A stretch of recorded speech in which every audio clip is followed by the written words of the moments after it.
Much. I want to bring in economist and president of the Budget Lab at Yale University, Natasha Sarin. Natasha, thanks very much for joining us. I know you were also a counselor to President Biden's Treasury Secretary Janet Yellen.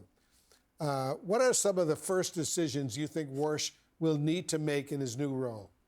You know, Kevin Warsh, as Betsy was saying, is taking the helm at the Federal Reserve at a complicated time for the central bank, given that inflation is ticking upward and that the labor market, though has been quite strong, may start to cool if we get some of this displacement and jobs falling that will come potentially from the impact of artificial intelligence.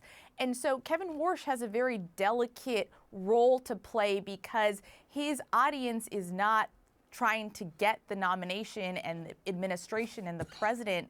Now his audience is the 18 members of the Federal Open Markets Committee who are going to be working with him in order to craft interest rate and monetary policy decisions, but also more generally the members of the Federal Reserve Board system who he has maligned in recent history, and also the general public who are going to be watching closely to make sure that we're in a situation where it appears that the central bank is independent from political pressures. So he has a bit of a delicate dance to do as he seeks to effectuate regime change at the Federal Reserve. During his confirmation hearing, as you know, Warsh said, and I'm quoting him now, inflation is the Fed's choice, his words. Do you expect he'll need to walk that back, maybe even moderate some of his stances, given the current economic environment we're now in? Yeah, you know, his entire career, really, Kevin Warsh has been incredibly focused on inflation and incredibly focused on making sure that the job of the Federal Reserve is to consider data and to consider data about two things specifically, what's happening in the labor market and what's happening with respect to prices.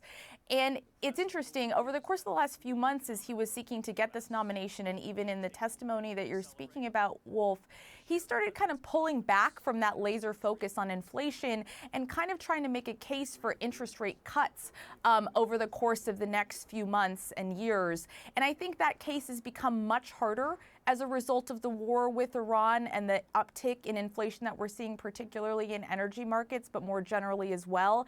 And I wonder how he's going to balance these kind of two versions of personalities and cases that he's developed in order to try to make the case for what the central bank should do over the course of the next many months. As we all know and remember, the president frequently needled the outgoing Fed chair, attacking Jerome Powell online, even bringing a criminal investigation up against him in an effort to try to force the Fed to lower interest rates. Do you have confidence the Fed will remain independent under Warsh?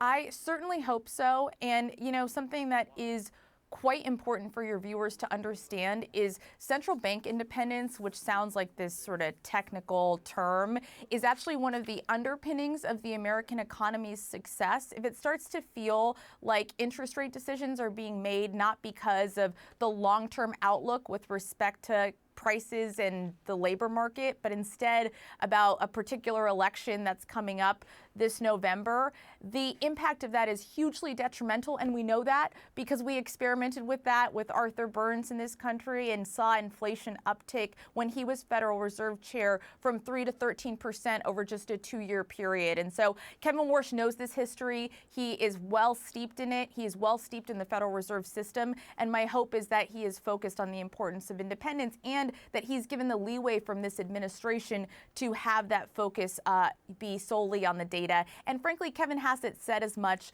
this morning, which gave me some hope. He said it's time now that the president has his pick confirmed and now serving as Federal Reserve Chair for the National Economic Council and the administration more generally to let the data drive decisions and stay out of them. The Federal Reserve could have such a huge impact on the U.S. economy. Natasha Sarin of Yale University, thank you so much for joining us. Thank you so much for having me.